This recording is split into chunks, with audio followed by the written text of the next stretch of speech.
Nah saudara, kita hari ini sudah masuk di dalam week yang ke-16 dari sermon series kita From Judges to Jesus. Ini adalah week yang terakhir dari sermon series kita, dan saya pengen tahu berapa banyak dari saudara yang diberkati pada melalui sermon series kita. Boleh lambaikan tangan saudara, puji Tuhan. Nah saya mau mengencourage saudara semua untuk kembali mendengarkan lagi khotbah-khotbah kita di dalam series From Judges to Jesus ini. Dan saya berdoa supaya saudara bisa disegarkan kembali dan dikalibrasi kembali oleh Injil melalui kitab Hakim-Hakim ini. Semua channel saudara bisa pakai, YouTube channel kita, Spotify Gibeon Church, saudara bisa akses untuk kembali mendengarkan sermon series ini. Dan saudara, tema perenungan kita hari ini ialah harapan di tengah gelapnya dosa. Sebetulnya kalau mau jujur saudara, saya pengen memberi tema pada week yang terakhir ini adalah jalan menuju kehancuran. Serius. Saya pengen memakai tema itu, tetapi kok saya merasa tema itu akhirnya very depressing untuk kita menutup sermon series kita. Makanya saya pengen kita bisa melihat harapan di tengah-tengah gelapnya kehidupan manusia yang sudah jatuh di dalam dosa. Tapi sebelum itu saudara, saya ingin mengajak kita tunduk kepala, kita berdoa. Mari kita berdoa. Tuhan, terima kasih untuk anugerah-Mu bagi kami semua di dalam hidup ini. Dan saat ini Tuhan, biarlah Roh Kudus boleh memberikan pengertian kepada kami ketika kami membaca firman Tuhan, ketika kami merenungkannya bersama-sama. Dan biarlah Roh Kudus juga menolong kami, memampukan kami untuk melakukan, mengaplikasikan kebenaran Injil ini di dalam kehidupan kami setiap hari. Sebentar kami siap membaca dan merenungkan firman-Mu. Tolong kami semua Tuhan, termasuk hamba-Mu.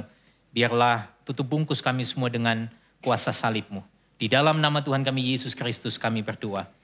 Amin. Nah saudara, tidak berlebihan kalau saya memulai penutupan seri khotbah kita di dalam kitab Hakim-Hakim ini dengan kalimat ini. Dimulai dari kompromi kecil. Saudara, ini frasa yang saya rasa tepat sekali untuk menjelaskan kemerosotan moral yang terjadi di dalam kitab Hakim-Hakim. Dari awal sampai akhir kitab Hakim-Hakim. Dan sebelum kita melihat secara detail, saudara, saya ingin memberikan sebuah ilustrasi kepada saudara tentang perihal kompromi kecil.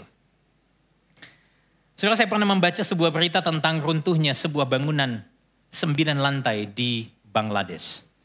Ini kisah nyata yang tercatat pada tanggal 24 April 2013. Ada sebuah bangunan, saudara, yang bernama Rana Plaza, itu runtuh di Bangladesh.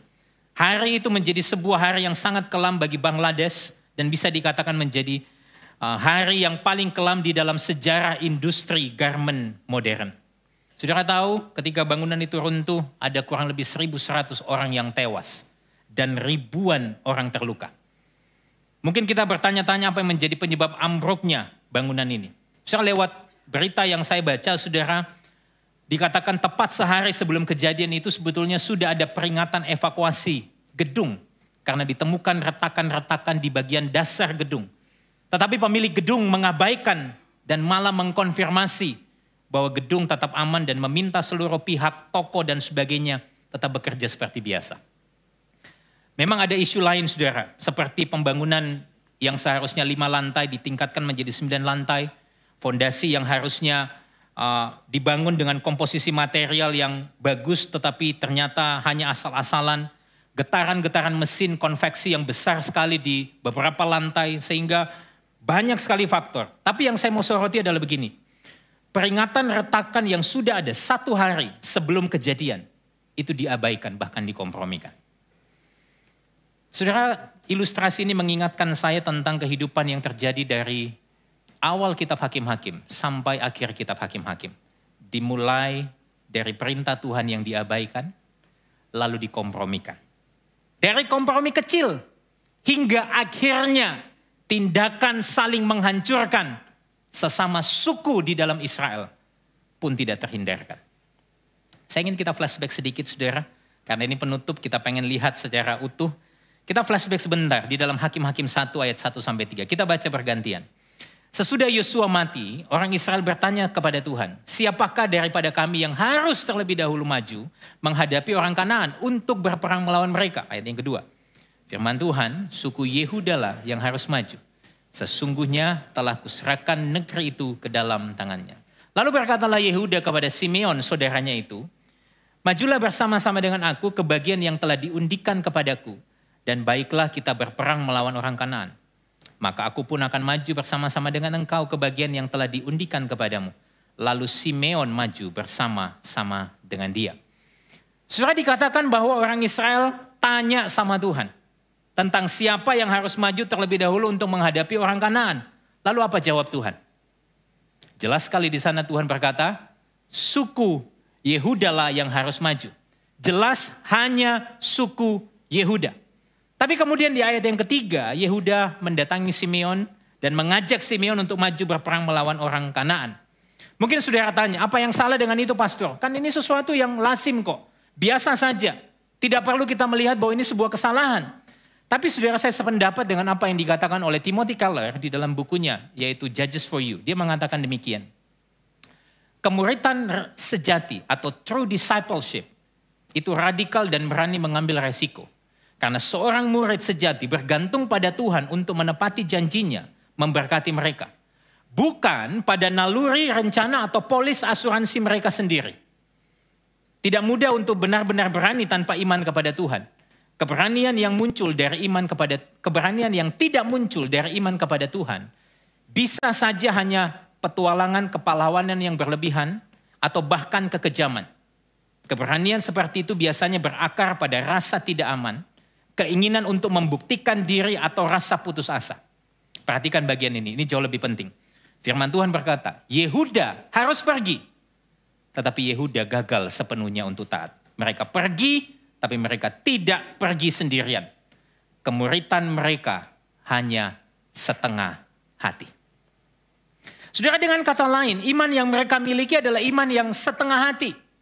Besar kemungkinan ada kekhawatiran di sana akan penyertaan Tuhan. Sehingga lebih tenang kalau mengajak Simeon untuk maju bersama-sama. Dengan kata lain begini saudara. Sebetulnya Yehuda sadar akan janji Tuhan. Tapi iman mereka, kepercayaan mereka tidak melekat kepada keyakinan akan janji Tuhan yang pasti ditepati. Semakin jelas lagi kalau kita membaca pasal yang pertama, saudara, dari ayat 21 sampai 32. Saya tidak akan tunjukkan itu, saya hanya akan kasih lihat saudara beberapa ayat, 2 ayat tepatnya. Di sana berulang kali, pasal 1 ayat 21 sampai 32, penulis kitab Hakim-Hakim mengatakan kata tidak dihalau, tidak menghalau. Saudara lihat bagian ini. Hakim-Hakim 1 ayat 21-28. Tapi orang Yebus, penduduk kota Yerusalem tidak apa? Dihalau. Lalu ayat 28 juga mengatakan hal yang sama. Setelah orang Israel jadi kuat, mereka membuat orang Kanaan itu menjadi orang Rodi dan apa? Tidak menghalau mereka sama sekali. Berulang kali dari ayat 21 pasal 1 sampai ayat 32. Kata ini muncul. Dan ini bisa jadi tanda yang paling jelas bagaimana orang Israel mulai kompromi dengan dosa. Mereka jelas lebih mengutamakan kenyamanan diri mereka di atas ketaatan terhadap perintah Tuhan. Jika saya bisa sebut ini dengan satu istilah, maka saya akan menyebut bahwa kehidupan orang Israel ini dengan istilah a mediocre faith. Iman yang setengah-setengah. Dalam konteks kita sekarang ini, apa contohnya pastor? Iman yang setengah-setengah mungkin. Itu adalah orang-orang yang melayani di gereja hari Minggu dengan penuh semangat, dedikasi, tetapi menolak sepenuhnya bersandar kepada Tuhan di dalam keseharian. Ini mungkin macam orang Kristen pada hari Minggu yang pakai kaos dengan tulisan Christ is enough for me. Tapi di dalam keseharian seolah-olah mereka berkata, all I have is myself. Atau mungkin ini macam orang Kristen yang memahami bahkan bisa mempertahankan keyakinan imannya. Tetapi gagal untuk mengasihi orang yang berbeda dengan dirinya. Mungkin kita lebih gampang mengkritik daripada mengasihi mereka. Kita kaya akan pemahaman teologi tapi miskin dalam buah dari pemahaman itu. Atau ini mungkin macam orang-orang yang mengatakan Tuhan baik di dalam gereja. Tapi diam 1000 bahasa di tempat kerja atau ruang publik. Mungkin mereka terlihat saleh di dalam gereja. Tapi justru terlihat sangat duniawi di dalam pekerjaan. Mungkin mereka tidak ingin kenyamanan mereka terganggu. Sehingga itu membuat mereka menjadikan kenyamanan mereka lebih penting daripada ketaatan kepada Kristus.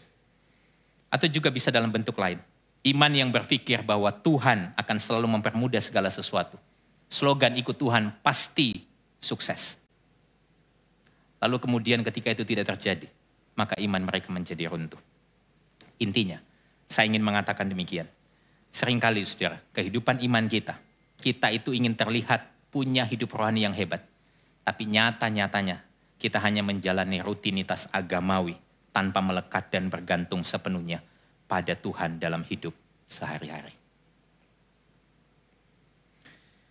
Saudara, dan sebetulnya apa yang menjadi kesimpulan ini, saya tidak sengaja untuk menampilkannya demi tujuan saya untuk menyindir saudara, tidak sama sekali.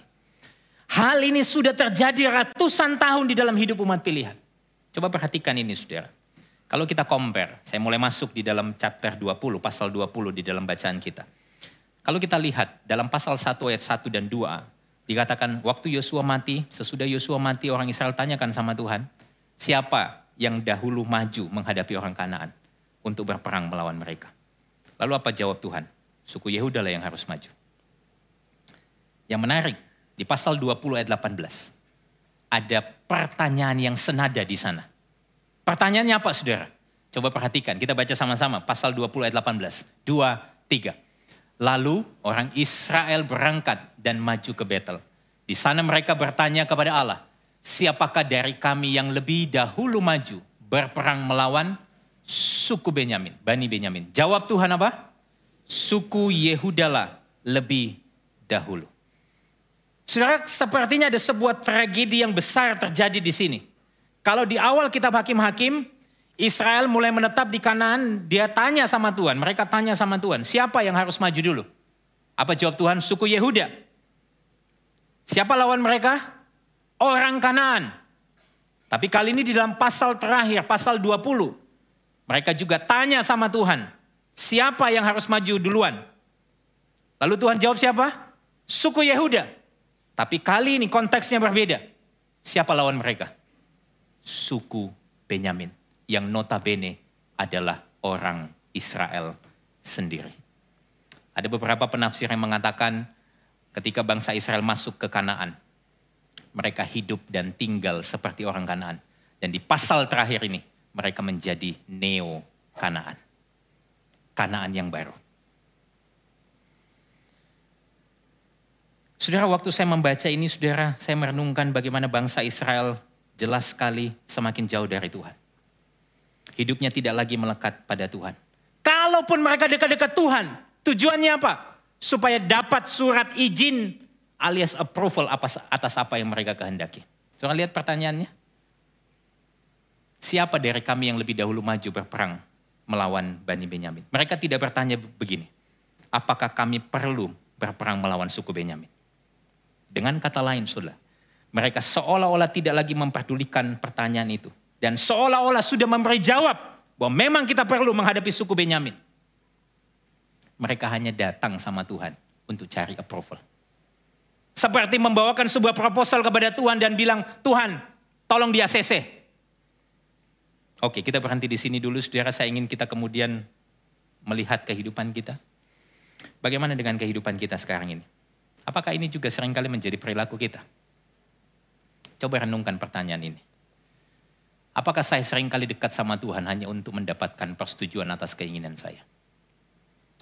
Ataukah saya benar-benar ingin mengetahui kehendak-Nya? Sekalipun itu mungkin berbeda dengan apa yang saya inginkan. Saudara, kita cari Tuhan buat apa? Saudara datang ke gereja untuk apa? Jawaban kita pada akhirnya akan menunjukkan isi hati kita yang sebenarnya. Apakah Tuhan itu bermanfaat bagi kita? Atau Dia yang paling berharga dalam hidup kita sehingga kita rindu untuk mengenalnya. Nah saudara, sebelum bangsa Israel ini berperang melawan suku Benyamin, di sini saya mendapati sebuah detail yang lain yang juga menarik.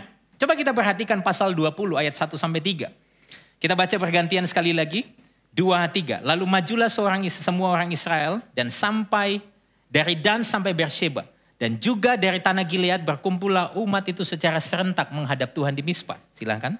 Maka berdirilah para pemuka dari seluruh bangsa itu, dari segala suku orang Israel, memimpin jemaat umat Allah yang jumlahnya 400.000 orang berjalan kaki yang bersenjatakan pedang. kedengaranlah kepada Bani Benyamin bahwa orang Israel telah maju ke Mispa. Berkatalah orang Israel, ceritakan bagaimana kejahatan itu terjadi. Saudara, apa yang menarik dari bagian ini? Kalau kita melihat catatan kitab hakim-hakim yang terakhir, ada seorang hakim yang bernama Simson. Dia seorang diri melawan bangsa lain, yaitu orang Filistin. Tapi di sini kita mendapati suku-suku Israel bersatu, bertekad buat apa? Melawan bangsanya sendiri dan ingin menghancurkan bangsanya sendiri. Dan semua itu bermula dari mana? Catatan pasal ke-19.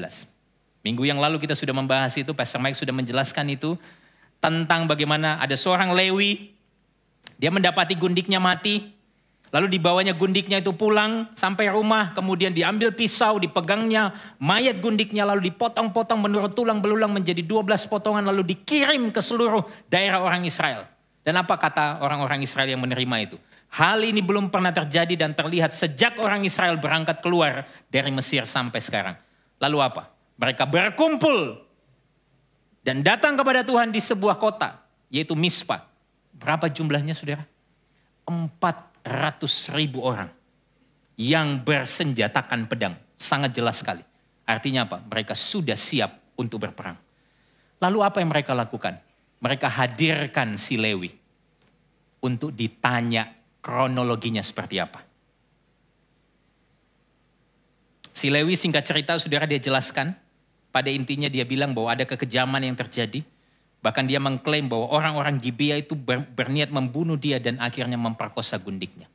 Nah, pertanyaan saya, saudara, apakah itu cerita yang sebenarnya? Coba kita perhatikan. Hakim-hakim 20 ayat 4 dan 5. Terjemahan sederhana Indonesia dari bacaan kita tadi. Lalu ketika si Lewi dibawa kepada hadapan 400.000 orang ini, saudara, apa jawab si Lewi? Jawabnya, saya dan gundik saya datang ke kota Gibea, milik suku Benyamin untuk menginap di sana. Malam harinya orang kota itu mengepung rumah tempat kami bermalam untuk membunuh saya. Lalu mereka memperkosa gundik saya sampai dia mati. Kita bandingkan dengan catatan pasal 19 ayat 22. Kita baca sama-sama. 1, 2, 3. Saat mereka bersantai, preman-preman kota datang mengepung rumah itu dan menggedor-gedor pintu. Kata mereka kepada orang tua itu apa? Bawa keluar laki-laki yang datang ke rumahmu. Kami mau menyetubuhi dia. Saudara, apa yang terlihat di sana? Coba kita compare kedua ayat ini. Yang pertama, dalam catatan pasal 20 ayat 5, orang Lewi mengatakan bahwa apa? Orang kota itu mengepung rumah tempat kami menginap. Padahal catatan pasal 19 jelas dituliskan bahwa yang melakukan itu adalah beberapa preman dari kota Gibea. Apa yang terlihat di sini, saudara? Dia melebih-lebihkan dengan mengklaim bahwa yang melakukan perbuatan itu adalah seluruh orang Gibea. Padahal nyatanya hanyalah sekelompok preman. Jadi nampaknya ceritanya mulai dibumbui. Ada yang namanya exaggeration. Sudah ditambah-tambahin. Relate nggak dengan kehidupan kita, saudara? Kalau kita pengen cerita gitu ya. Wah, kita dengar cerita dari sumber aslinya. Waktu kita cerita kepada orang lain kayaknya lebih seru kalau kita tambahin sedikit. Lalu yang kedua, saudara, di dalam pasal 19, apa yang hendak dilakukan oleh sekelompok preman itu? Hendak memperkosa siapa? Siapa yang hendak diperkosa? Orang Lewi itu. Tapi di dalam pasal 20 ayat 5, si Lewi bilang apa? Dia hendak dibunuh, lalu memperkosa gundiknya sampai mati. Ceritanya mulai berubah. Apa yang tidak disebutkan di sana, saudara? Kalau kita baca pasal 19, dijelaskan bahwa pemilik rumah tempat mereka menginap itu melindungi orang Lewi. Tapi kemudian dia bilang sama preman-preman itu, aku punya anak perempuan perawan, dan si Lewi ini punya gundik. Tidak dijelaskan apakah kemudian anak perempuannya diberikan, tapi yang pasti si Lewi memaksa gundiknya, lalu dia berikan kepada preman-preman itu untuk diperkosa. Kesimpulannya begini, saudara. seluruh kesaksian orang Lewi ini diceritakan. Supaya orang Israel mendengar bahwa kejahatan memang dilakukan oleh orang-orang di Gibea. Tapi dia menutupi kebenaran bahwa dia sesungguhnya berkontribusi kepada kematian si gundik. Kesaksian si Lewi tentang apa yang terjadi nampaknya sangat memihak dirinya sendiri. Sehingga dia merancang dengan cermat untuk menyembunyikan segala kejahatan yang berasal dari dirinya. Kalau saya boleh simpulkan, sebetulnya inti daripada kesaksian si Lewi, dia tidak mengungkapkan kebenaran secara utuh. Dia menyembunyikan kebenaran itu. Ada ketidakjujuran di sana. Tapi kalau kita mau fair, saudara, jelas memang tindakan orang-orang di Gibea, saya kasih dalam kurung di sana, beberapa preman, jelas merupakan kejahatan yang dilakukan secara terang-terangan. Tetapi perhatikan ini, di sisi lain, perilaku moral orang Lewi samar-samar terlihat baik. Tapi sebenarnya sama buruknya. So, waktu saya merenungkan ini, saya mengingat catatan Rasul Paulus di dalam suratnya, yaitu surat Roma. Kalau saudara membaca surat Roma pasal yang pertama, di sana Paulus dengan jelas mengatakan bahwa ada orang-orang yang tidak mengenal Allah, orang-orang kafir yang kemudian menggantikan kemuliaan Allah yang tidak fana dengan gambaran yang mirip manusia, binatang dan sebagainya. Mereka melakukan persetubuhan yang tidak wajar, ada kejahatan, keserakahan, kebusukan, kefasikan dan lain sebagainya dirinci oleh Rasul Paulus di sana. Bagaimana orang yang tidak mengenal Allah melakukan itu semua. Tapi saudara baca ayat pasal yang kedua surat Roma. Di sana dijelaskan bahwa ada orang-orang yang religius, terlihat baik, tapi juga sama-sama terhilang. Coba kita perhatikan Roma 2 ayat 21-23. Kita baca sekali lagi bertanggapan. Jadi bagaimana engkau yang mengajar orang lain? Tidakkah engkau mengajar dirimu sendiri? Engkau yang mengajar jangan mencuri. Mengapa engkau sendiri mencuri? Ayat 22. Engkau yang berkata jangan berzina. Mengapa engkau sendiri berzina? Engkau yang jijik akan segala berhala. Mengapa engkau sendiri merampok rumah berhala? Engkau bermegah atas hukum Taurat. Mengapa engkau sendiri menghina Allah dengan melanggar hukum Taurat itu? So nampaknya religiusitas mereka sangat kelihatan. Tapi mereka hanya melakukan itu semua atas dasar rutinitas agamawi. Di permukaan mereka nampak rohani. Tapi jauh di dalam hati mereka. Mereka justru tidak peduli kepada Allah. Apalagi sesama. Mereka hanya mencintai diri mereka sendiri. Itulah sebabnya. Kalau saudara membaca surat Paulus di Roma pasal yang ketiga. Paulus menyimpulkan tidak seorang pun benar. Tidak seorang pun mencari Allah. Semua orang menyeleweng. Tanpa terkecuali. Baik mereka yang tidak mengenal Allah. Yang melakukan rutinitas agamawi. Semuanya berdosa di hadapan Tuhan. Saudara, saya suka dengan apa yang dikatakan oleh D.A. Carson di dalam bukunya For the Love of God. Dia mengatakan kalimat ini. Manusia tidak mengarah pada kekudusan. Jika bukan usaha yang digerakkan oleh kasih karunia, manusia tidak akan mengarah pada kekudusan, doa, ketaatan pada Alkitab, iman, dan kesukaan pada Tuhan. Kita mengarah pada kompromi, tapi menyebutnya toleransi. Kita mengarah pada ketidaktaatan, tetapi menyebutnya kebebasan. Kita mengarah pada hal-hal mistis, tapi menyebutnya iman. Kita menoleransi ketidakdisiplinan dan menyebutnya relaksasi. Kita mengarah menjauh dari Allah, tapi kita meyakinkan bahwa kita sudah dibebaskan. Saudara lihat betapa liciknya hati kita ini. Saudara, untuk lebih memahami apa yang saya ingin sampaikan kepada saudara, saya teringat saudara beberapa bulan setelah COVID dinyatakan selesai, saya kemudian punya kesempatan visit jemaat ke rumah sakit, di sebuah rumah sakit. Saya tidak perlu sebutkan rumah sakitnya apa, saudara. Waktu saya visit datang, saudara, biasanya kalau saya visit ke rumah sakit, saya itu dapat ada sebuah privilege sebetulnya. Bukan karena saya punya saham di rumah sakit, tidak, saudara. Tapi beberapa kali, saudara, kalau saya pakai baju putih begini ya, celana hitam, lalu pakai masker, setiap kali saya datang, saya itu dipikir dokter. Jadi setiap kali datang, saya masuk itu dengan smooth. Tidak perlu tulis informasi, datang ke resepsionis. Beberapa security dan resepsionis itu bilang ini, oh silakan masuk Pak Dokter, mau visit siapa? Oh saya mau visit Saya cuma ngomong gitu, saya masuk, saudara. Nah, satu kali waktu saya visit, malam hari, di sebuah rumah sakit, saudara, saya masuk, lalu saya dihadang oleh security dan resepsionis, dan dikatakan bahwa Bapak perlu swab. Saya bilang, swab sudah selesai. Pandemi sudah selesai, dinyatakan. Kenapa harus swab? Ini protokolnya, Pak. Saya mulai tertrigger, saudara, dan saya mulai mangkel. Saya ngoceh di depan mereka, saya bilang, saya berulang kali visit ke rumah sakit yang lain, swab sudah tidak ada. Kenapa di sini masih melakukan itu? Resepsionisnya cuma bilang, ini protokolnya Pak, ini SOP-nya, saya hanya menjalankan tugas. Kalau Bapak mau tanya, tanya sama manajemen. Mana manajemennya? Oh, mulai lagi, saudara.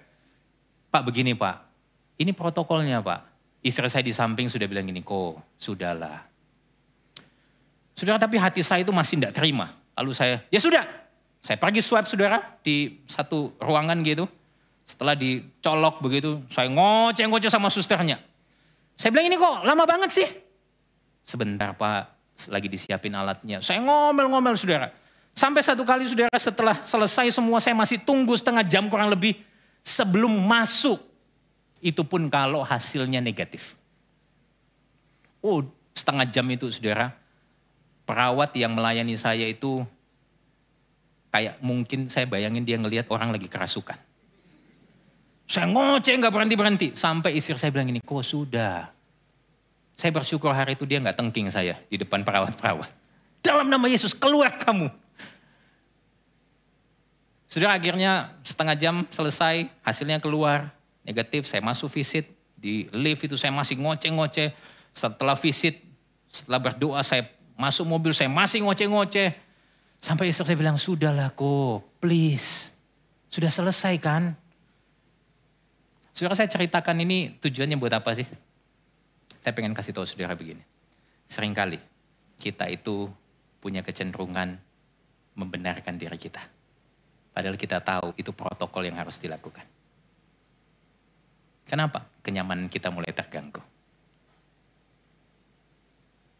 Kita mulai komplain. Kita cari cara untuk membenarkan diri kita.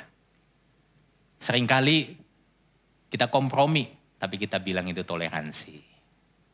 Seringkali kita kemudian apa? Melakukan ketidakdisiplinan, tapi kita bilang ya relaksasi sedikit-sedikit bolehlah.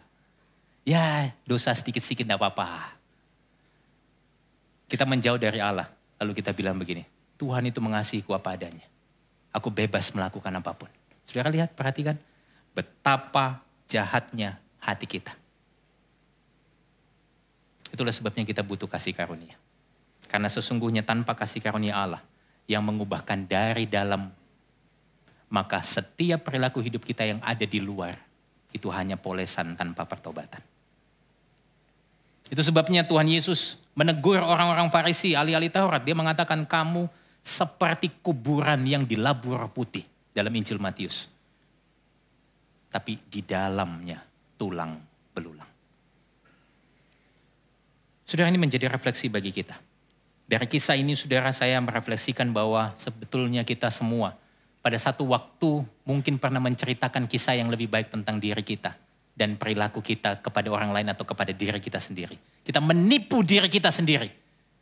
Kita tidak menyatakan kebenaran yang sebetulnya. Kepada orang lain maupun kepada diri kita. Saudara, mungkin dalam hidup kita ada rahasia-rahasia tersembunyi. Beberapa hal mungkin kecil. Tapi menyerupai perilaku orang-orang Gibea.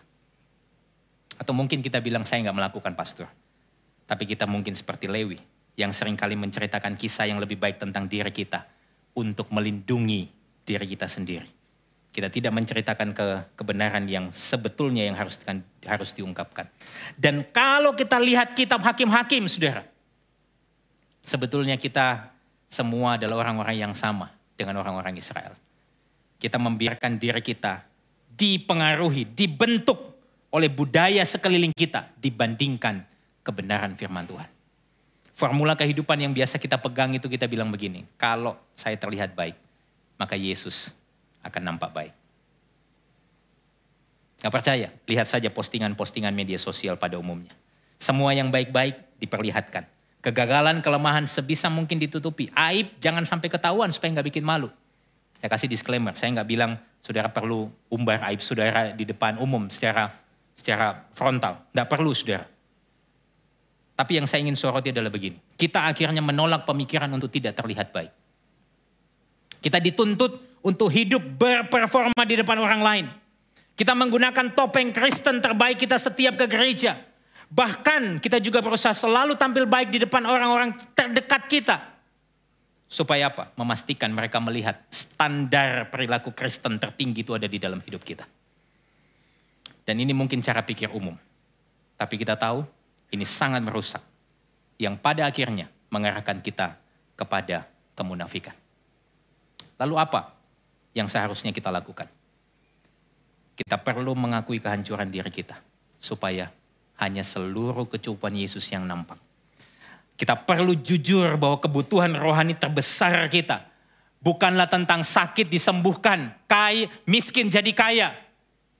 Bukan yang tidak punya jadi punya apa-apa. Tapi kebutuhan terbesar kita adalah pengampunan atas hukuman dosa yang seharusnya kita tanggung. Supaya apa? Kecukupan Kristus yang nampak. Supaya apa? Anugerahnya yang makin bersinar di dalam hidup kita. Dan orang lain lihat Kristus di dalam kita. Dan yang sudah memperbaharui hati kita. Sudah menarik sekali cerita ini. Kalau kita menjumpai ada ketidakjujuran yang diperlihatkan si Lewi. Ada kebrutalan daripada preman-preman di Gibea. Tapi ada sisi lain yang diperlihatkan oleh orang-orang suku Benyamin. Yang saya sebut dengan berhala kekerabatan. Apalagi pastor ini berhala kekerabatan. Ya, sudah cukup pastor berhala mulu begitu kan ya. Tapi saya rasa saya perlu menyampaikan ini. Ada isu berhala kekerabatan di sana. Dari mana? Coba kita lihat sama-sama pasal 20 ayat 12-13. Kita baca bergantian. Kemudian suku-suku Israel mengirim orang kepada seluruh suku Benyamin dengan pesan. Apa macam kejahatan yang terjadi di antara kamu? Silakan. Maka sekarang serahkanlah orang-orang itu, yakni orang-orang Dursila yang di Gibea itu. Supaya kami menghukum mati mereka dan dengan demikian menghapuskan yang jahat itu dari antara orang Israel. Tetapi Bani Benyamin tidak mau mendengarkan perkataan saudara-saudaranya orang Israel itu. Sikap suku Benyamin yang tidak mau mendengarkan justru menciptakan masalah yang lebih besar. Bahkan kalau kita lihat dalam ayat 15 dan 16 pasal 20. Mereka justru berkumpul di Gibea. Pengen bersatu melawan orang Israel. Apa yang mereka lakukan? Mereka panggil 26.000 orang. Ahli perang. Ditambah 700 tentara. 700 tentara ini adalah pasukan elit yang berkemampuan khusus dengan tangan kidal. Setiap kali dikatakan mereka melemparkan batu. Tidak pernah meleset sampai sehelai rambut pun. Itu dicatat sangat detail di sana. Nah saudara, pertanyaannya begini. Kenapa suku Benyamin tidak mau menyerahkan orang-orang yang jelas bersalah untuk diadili? Jawabannya sudah saya sebutkan. Berhala kekerabatan. Secara definitif saya ingin mengatakan bahwa berhala kekerabatan itu adalah suatu tindakan yang menempatkan ikatan darah, rasial atau suatu komunitas sebagai standar moral yang harus dibela. Entah itu benar atau salah. Ada banyak contohnya, saya kasih contoh untuk saudara. Saudara, di beberapa negara, saya tidak menyebutkan spesifik negara, di beberapa. Tolong jangan berspekulasi. Di beberapa negara kita suka mendengar istilah politik dinasti. Betul? Betul? Di mana ada anggota keluarga pejabat atau tokoh politik tertentu yang turun-temurun menduduki jabatan penting. Bukannya memprioritaskan kepentingan rakyat atau umat, justru dinasti politik untuk keluarga harus diutamakan. Supaya dapat kekuasaan dan keuntungan sekalipun hukum dan nilai moral harus dilanggar. Sekali lagi saya nggak pengen saudara berspekulasi, tapi ini contoh yang paling real. Sekalipun saya mungkin bisa menduga hati saudara. Di beberapa negara juga saudara ada diskriminasi rasial. Yang secara terang-terangan terjadi. Kaum mayoritas menindas kaum minoritas sehingga muncul ketidakadilan. Ada sekelompok yang begitu lahir sudah merasa lebih unggul, lebih superior, lebih berhak atas kekuasaan, atas sumber daya tertentu. Sekalipun mungkin mereka tidak lebih baik secara moral dari orang lain. Ini jelas berhala kekerabatan. Contoh lagi saudara, mungkin lebih dekat dengan kita. Saudara, saya percaya setiap pribadi, setiap anak, setiap orang itu lahir dan Tuhan punya desain untuk mereka. Sehingga mereka punya ketertarikan tertentu. Misalnya, ada orang-orang yang, atau ada anak-anak ketika mereka bertumbuh, mereka punya ketertarikan dengan seni, dengan medis, dan lain sebagainya. Tetapi, karena tradisi keluarga, misalnya, semua keluarga adalah pendeta. Maka tidak jarang untuk memenuhi hal itu. Supaya nama keluarga dan tradisi keluarga tidak luntur, tetap dipertahankan, mereka dipaksa untuk melakukan hal itu. Saudara lihat, ini ada isu yang sangat kental di dalam hidup kita. Yang namanya berhala kekerabatan. Kita mempertahankan ikatan-ikatan tertentu. Untuk apa? Untuk diri kita sendiri. Kita berhenti di sini.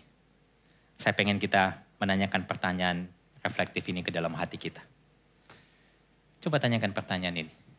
Apakah saya pernah merasa sulit untuk menyatakan kebenaran karena takut menentang orang yang dikasihi? Dan mengapa itu menjadi sulit? Apakah saya lebih condong mengutamakan hubungan yang damai meskipun itu berarti tidak menyatakan kebenaran?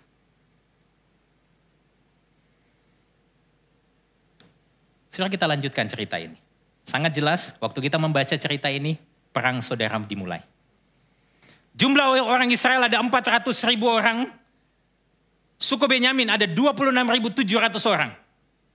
Sekitar 15 banding 1. Tapi apa yang terjadi, saudara? 2 kali Israel mengalami kekalahan. 40.000 orang Israel gugur akibat pertempuran itu. Lalu setelah 2 kali bangsa Israel kalah. Ini momen yang penting. Mereka datang sama Tuhan. Dengan sebuah sikap pertobatan. Saudara lihat ya, siklus di dalam Israel ini, hakim-hakim ini ada siklus. Mereka bertobat. Coba perhatikan pasal 20 ayat 26 sampai 28. Kita baca pergantian lagi.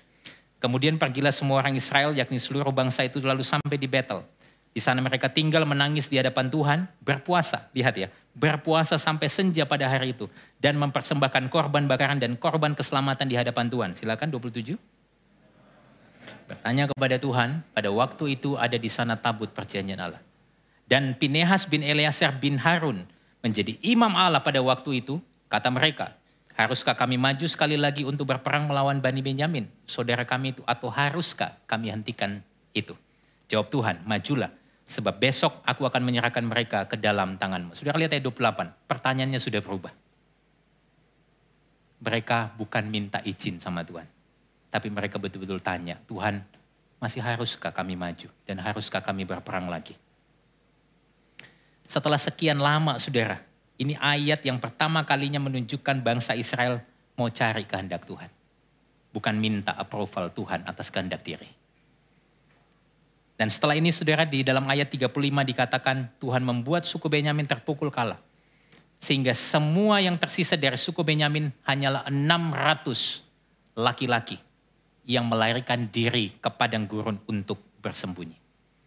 Tapi pertanyaan saya begini, kenapa sih Tuhan itu perlu membuat bangsa Israel mengalami kekalahan 2 kali sebelum membuat mereka menang dan membuat Benyamin terpukul kalah? Saya setuju dengan pandangan seorang tokoh yang bernama Dale Ralph Davis dalam bukunya Judges, Such a Great Salvation.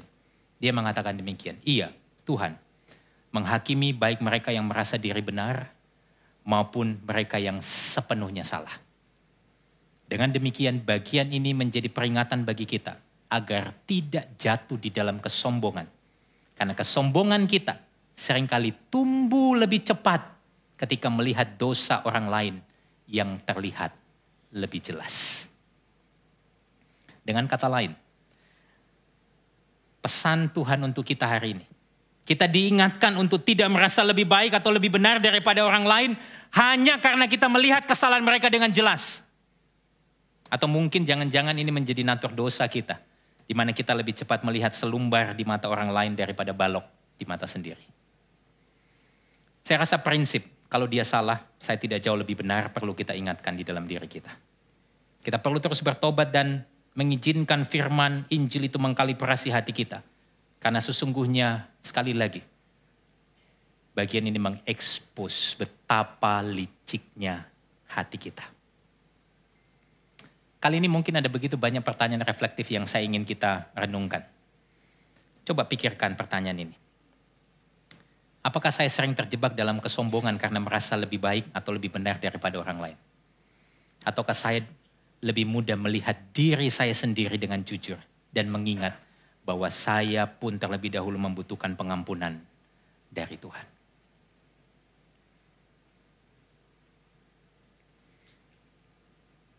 Pasal 20, kita lanjutkan ke pasal 21. Sebetulnya ini harusnya menjadi 2 khotbah, tapi saya rasa kita perlu buat ini lebih kompak. Dan pasal 21, tiba-tiba kalau saudara membaca, nanti saudara lanjutkan pembacaan saudara, tiba-tiba mood di dalam cerita pasal 21 itu berubah. Kalau pasal 20 itu bicara bagaimana bangsa Israel itu begitu berhasrat untuk menghancurkan suku Benyamin. Tiba-tiba di pasal 21 saudara kita menjumpai mereka kemudian bersedih atas kehancuran suku Benyamin. Jadi ceritanya saudara secara sederhana ketika mereka melihat suku Benyamin ini hampir punah, tinggal 600 orang laki-laki yang melarikan diri, mereka akhirnya mulai menjadi sedih. Emosi mereka mulai berkecamuk. Dan mereka bilang begini, oh Tuhan, kok bisa sih satu suku ini akan hilang? Coba perhatikan ini saudara. Ayat 1-3 pasal 21. Kita baca pergantian ya. Apakah saudara masih sama-sama dengan saya hari ini? Ya, baca ya sama-sama. Saya mulai dulu. Orang-orang Israel telah bersumpah di Mispa demikian. Seorang pun dari kita tidak akan memberikan anak yang perempuan kepada seorang Benyamin menjadi istrinya. Ayat 2. Ketika bangsa itu datang ke Betel dan tinggal di situ di hadapan Allah sampai petang. Maka mereka pun menyeringkan suaranya menangis dengan sangat keras katanya. Mengapa ya Tuhan Allah Israel terjadi hal begini di antara orang Israel? Bahwa hari ini satu suku dari antara orang Israel hilang. Saudara, di sini ada sebuah plot twist yang menarik. Mereka menangis dengan sangat keras dan berkata kepada Allah, mengapa hal ini terjadi? Kalimat ini seolah-olah menunjukkan bahwa ini adalah perbuatan Allah. Padahal sudah jelas aksi pembantaian suku Benyamin dilakukan oleh orang Israel sendiri. Waktu saya berpikir, saya merenungkan bagian ini saudara, saya diingatkan akan hal ini. Seringkali waktu kita tertimpa kemalangan, kita bisa lebih mudah untuk menyalahkan Tuhan dan orang lain daripada melakukan refleksi diri. Tapi saya nggak pengen berhenti di situ. Kadang hal yang sama juga terjadi. Waktu suatu keberhasilan terjadi dalam hidup kita, kita seringkali lebih cepat menganggap itu sebagai hasil usaha kita. Dan kita melupakan Tuhan. Dan kalau kita lanjutkan baca lagi saudara. Bangsa Israel yang sendiri bilang kita gak akan kasih anak perempuan kita kepada suku Benyamin. Tapi justru mereka yang merancang pemerkosaan 600 wanita lain untuk suku Benyamin. Seorang tokoh yang bernama yang menulis buku The Book of Judges namanya Barry Webb. Dia mengatakan begini. Ini adalah ironi dari pemerkosaan seorang wanita di pasal 19. Disebabkan 600 wanita lainnya diperkosa di dalam pasal 21. Dan yang lebih tragis, ada pembantaian ribuan pria dan wanita yang terjadi di antara kedua pasal itu, yang bahkan tidak disebutkan jumlahnya. Sebagai konklusi, kejahatan demi kejahatan terus terekspos, bahkan sepertinya makin memuncak. Makanya saya bilang, saya pengen kasih judul tema khotbah ini adalah jalan mudah menuju kehancuran. Tapi kok rasanya sangat depresif. Masihkah ada harapan saudara di tengah gelapnya dosa manusia ini? Kitab Hakim-Hakim ditutup dengan kalimat ini saudara. Ayat 23-25, kita baca bergantian lagi. Jadi Bani Benyamin berbuat demikian. Dari gadis-gadis yang menari-nari yang dirampas itu mereka mengambil perempuan jumlahnya sama dengan jumlah mereka. Kemudian pulanglah mereka ke milik pusakanya lalu membangun kota-kotanya kembali dan diam di sana. Ayat 24. Pada waktu itu pergilah orang Israel dari sana, masing-masing menurut suku dan kaumnya. Mereka masing-masing berangkat dari sana ke milik pusakanya. Pada zaman itu tidak ada raja di antara orang Israel. Setiap orang berbuat apa yang benar menurut pandangannya sendiri. Kalau kita membaca 23 dan 24, dikatakan mereka akhirnya pulang. Membangun kota-kota mereka kembali. Seperti sebuah cerita yang kok rasanya ini happy ending. Setelah perang mereka kemudian kasihan, ya sudah pulang dengan damai. Betulkah ini happy ending? Sepertinya terlihat demikian. Tapi ayat 25, kalimat terakhir dikatakan, setiap orang berbuat apa yang benar menurut pandangannya sendiri. Penulis kitab Hakim-Hakim seakan-akan ingin mempertegas bahwa masalah utama dalam hidup manusia adalah setiap orang merasa benar dan berbuat apa yang benar menurut pandangannya sendiri. Jadi, kalau masalahnya berasal dalam diri manusia, maka manusia tidak bisa jadi solusi bagi dirinya sendiri. Saudara, di tengah-tengah keadaan yang seperti ini, yang sepertinya tanpa harapan dalam hidup manusia, saya ingin mengatakan, justru di sana kasih karunia Allah terlihat jelas. Kok bisa, pastor? Coba lihat ayat 25. Sebelum dikatakan setiap orang berbuat apa yang benar menurut pandangannya sendiri, Hakim-Hakim mencatat, pada zaman itu tidak ada raja di antara orang Israel. Kalimat ini, saudara, ingin menunjukkan sebuah petunjuk bahwa pencarian sosok pemimpin, hakim, raja yang sejati akan mengisi seluruh sejarah umat Allah. Tetapi di dalam realitas sejarah umat Allah, tidak ada satupun dari pemimpin, hakim, raja yang berhasil melindungi umat Tuhan dari kejatuhan penyembahan berhala, perbudakan, bahkan pembuangan. Dalam kitab Hakim-Hakim kita menyaksikan keberadaan hakim itu semakin cacat. Pembebasan umat Israel akhirnya semakin lemah. Maka dari itu, ada timbul sebuah pertanyaan yang penting. Apakah ada raja yang cukup kuat untuk membebaskan manusia dari perbudakan dosa dan menjadi solusi bagi masalah dosa di dalam hati manusia? Saya tidak ingin buru-buru kita menyimpulkan, tapi saya ingin membawa saudara untuk melihat raja yang cukup kuat di sini harus punya setidaknya 3 hal. Yang pertama, dia adalah seorang yang datang tanpa dipanggil oleh manusia. Karena apa? Tidak ada seorang pun yang mencari Allah. Dia haruslah seorang yang dapat melakukan tindakan penyelamatan seorang diri. Karena semua manusia sudah berdosa dan tidak bisa berkontribusi atas tindakan penyelamatan itu. Dan dia haruslah seorang yang tidak pernah bersalah. Supaya sanggup membersihkan manusia dari kejahatan. Bukan hanya di dalam masyarakat, tetapi di dalam kejahatan hati manusia. Dan tahukah saudara? Seluruh kriteria ini terpenuhi lewat satu ayat di dalam Yohanes 3:16. Kita baca sama-sama ayat ini.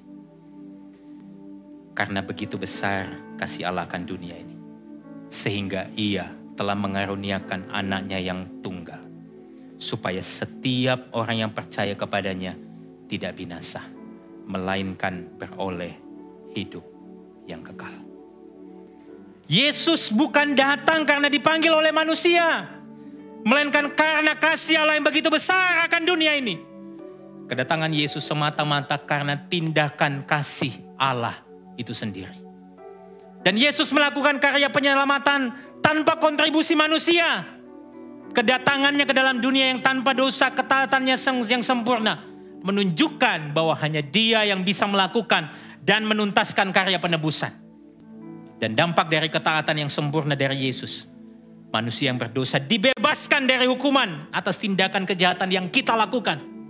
Dan bukan hanya dibebaskan dari hukuman, kita sebagai umatnya diberi status yang baru. Kita dapat jaminan hidup yang kekal bersama dengan Allah selama-lamanya. Lantas di mana Yesus menuntaskan ini semua?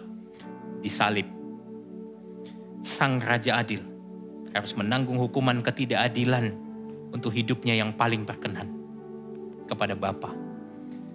Dia sang hakim yang tertinggi, justru harus direndahkan supaya saya dan saudara yang rendah, yang berdosa, yang adalah hamba-hamba dosa, hari ini menerima status sebagai anak-anak Allah.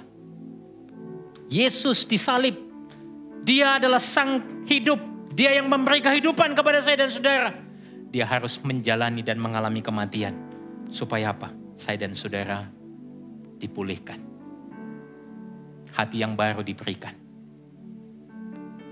Bahkan hidup yang kekal disediakan untuk saya dan saudara. Apa yang jadi respon kita hari ini? Mari sama-sama kita bertobat dari kecenderungan hati kita yang seringkali berkompromi atas dosa. Yang seringkali hidup dalam kepura-puraan. Serta yang seringkali merasa diri lebih baik dan lebih benar daripada orang lain. Mari sama-sama kita memandang kepada karya salib Kristus dan kita ingatkan kebenaran Injil kepada hati kita. Supaya senantiasa hati kita diselaraskan kembali dari setiap keinginan daging berhala hati kita yang menggoda kita untuk hidup menurut apa yang kita anggap benar bagi diri kita sendiri. Kita mau sama-sama bertobat. Saya ingin mengundang kita boleh berdiri bersama-sama. Apa yang menjadi implikasi dari perenungan kita saat ini?